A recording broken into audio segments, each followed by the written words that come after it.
आज हम पढ़ने वाले हैं 9 नवंबर 2021 का मोस्ट इम्पॉर्टेंट करंट अफेयर्स।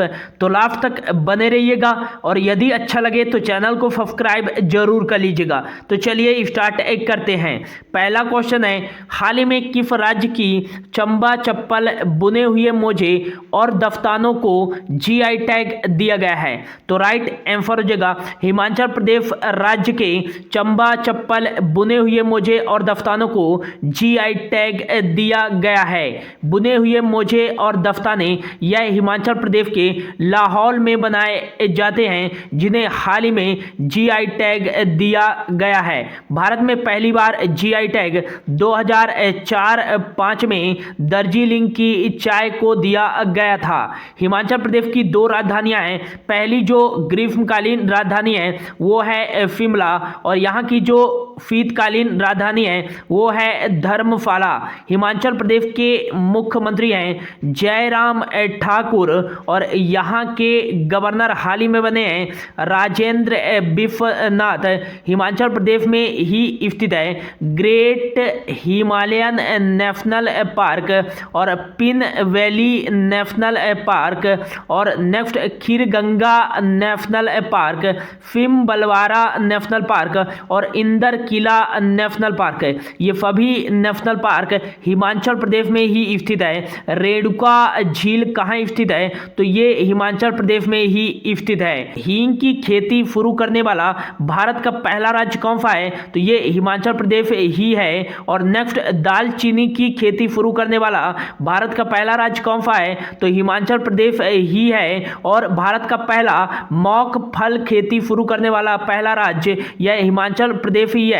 हाल ही में ई कैबिनेट लागू करने वाला भारत का पहला राज्य हिमाचल प्रदेश ही है।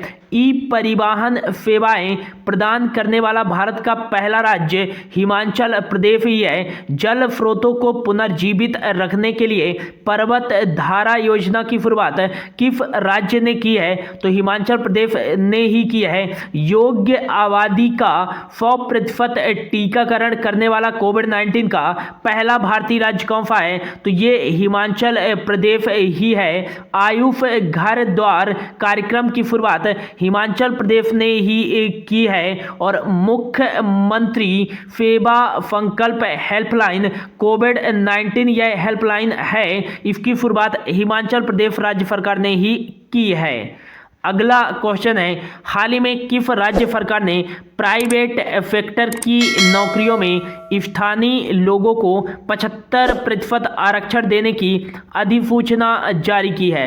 तो राइट आंसर हो जाएगा हरियाणा राज्य सरकार ने जो प्राइवेट नौकरियां हैं उसमें स्थानीय लोगों को 75% आरक्षण प्रदान करने की अधिसूचना जारी की है। और यह जो नियम है यह 15 जनवरी 2022 से लागू कर दिया जाएगा।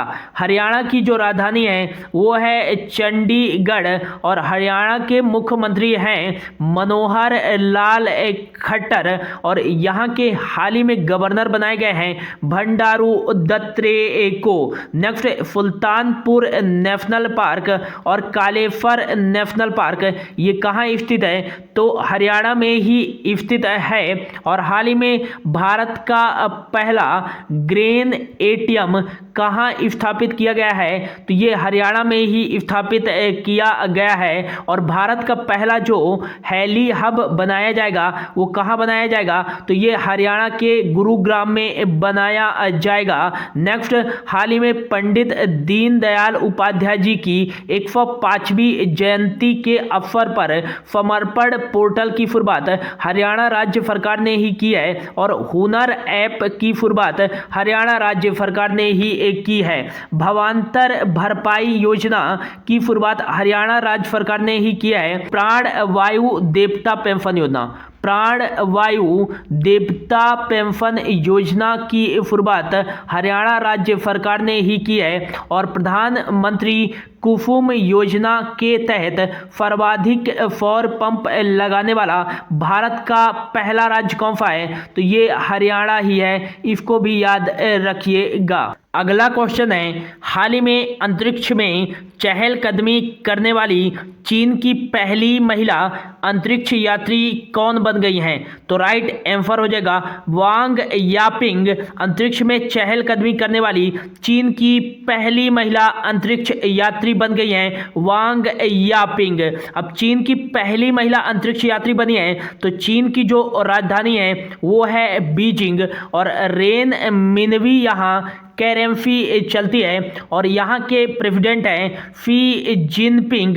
नेक्स्ट याद रखिएगा कि इंडिया और चाइना की जो सीमा जानी जाती है वो मैक मोहन लाइन के नाम से जानी जाती है और भारत और चीन के बीच में हैंड इन हैंड एक्सरसाइज का आयोजन किया जाता है। हाल ही में किस देश ने दुनिया की सबसे तेज मैग्लेव ट्रेन की शुरुआत की है? तो ये चीन ने ही की है और चीनी मीडिया के अनुसार इसकी स्पीड 600 किलोमीटर पर आवर बताई गई है।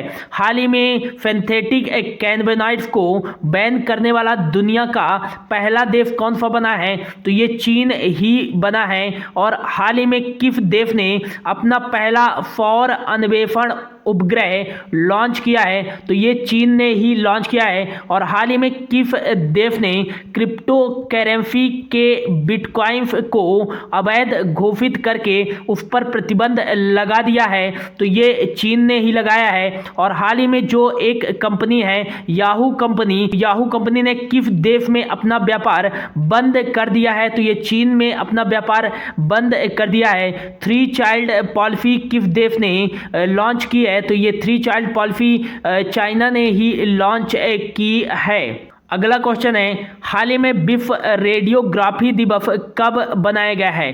तो राइट आंसर हो जाएगा 8 नवंबर को बनाया गया है विश्व रेडियोग्राफी दिवस।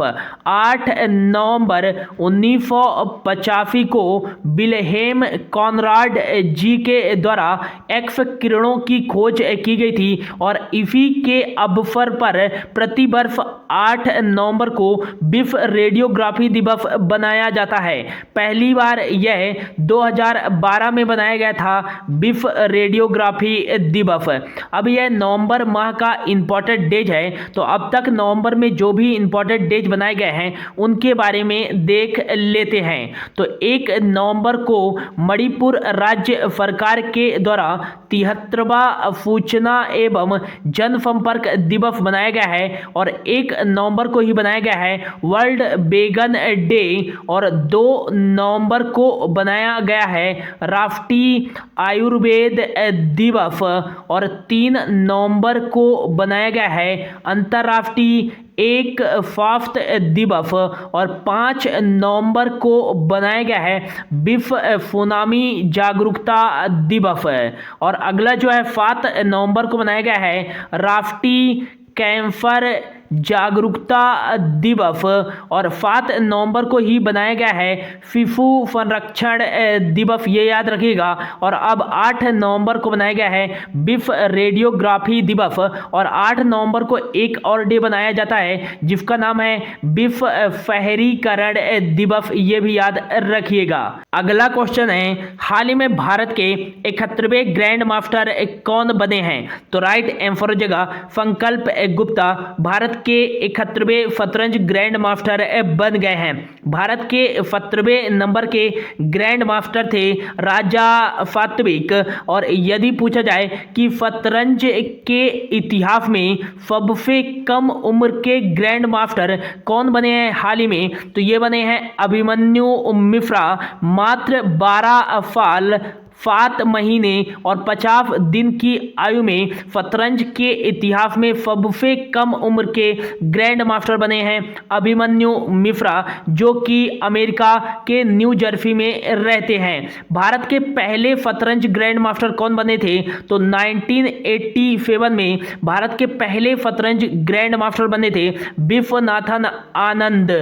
अगला क्वेश्चन है, हाल ही में किस देश ने ओमान की खाड़ी पर अपना वार्षिक युद्ध खेल जोल्फाघर 1400 शुरू किया है? तो राइट आंसर हो जाएगा ईरान ने ओमान की खाड़ी पर अपना वार्षिक युद्ध खेल अभ्यास जोल्फाघर 1400 की शुरुआत की है। ईरान की जो राजधानी है वो है तेहरान और रियाल यहाँ करेंसी चलती है। और हाल ही में ईरान के जो राष्ट्रपति बने हैं वो बने हैं इब्राहिम राइफी। हाल ही में किस देश ने अपना सुपर कंप्यूटर फिमोर्गी लॉन्च किया है? तो ये ईरान ने ही लॉन्च किया है। और हाल ही में किस देश ने विल्यात युद्धाभ्यास का आयोजन किया है? तो ये ईरान ने ही किया है विल्यात युद्धाभ्यास का आयोजन।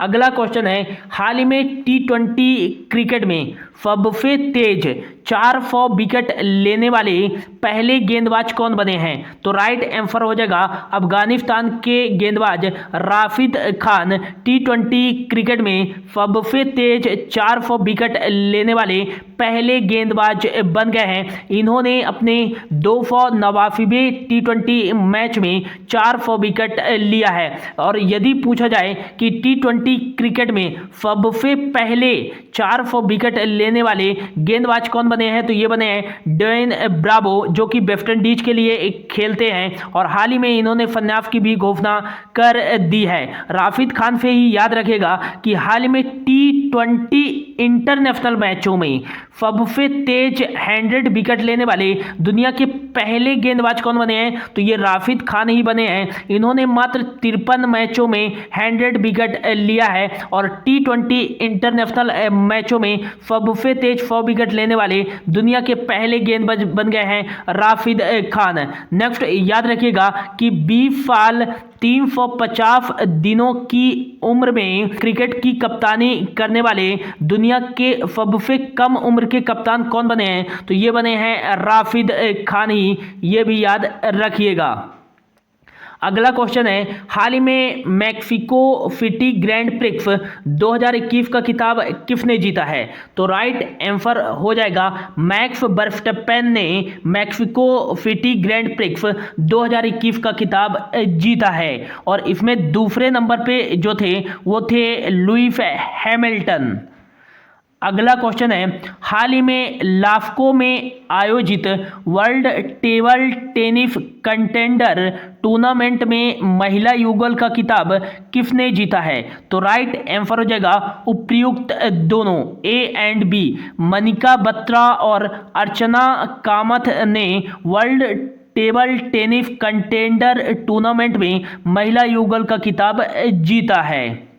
अगला क्वेश्चन है, हाल ही में लंदन में किसको लाइफ टाइम अचीवमेंट अवार्ड से सम्मानित किया गया है? तो राइट आंसर हो जाएगा फेब के दामोदरन को लंदन में लाइफ टाइम अचीवमेंट अवार्ड से सम्मानित किया गया है। के दामोदरन वर्तमान में वर्ल्ड एसोसिएशन ऑफ कुक्स सोसाइटी के सदस्य हैं, जिन्हें हाल ही में लंदन में लाइफ टाइम अचीवमेंट अवार्ड से सम्मानित किया गया है।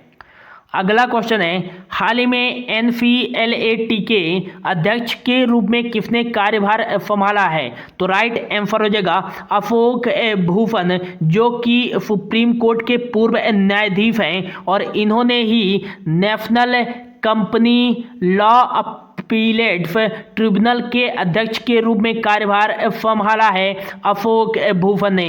इसकी स्थापना 2016 में की गई थी। हेडक्वार्टर न्यू दिल्ली में स्थित है।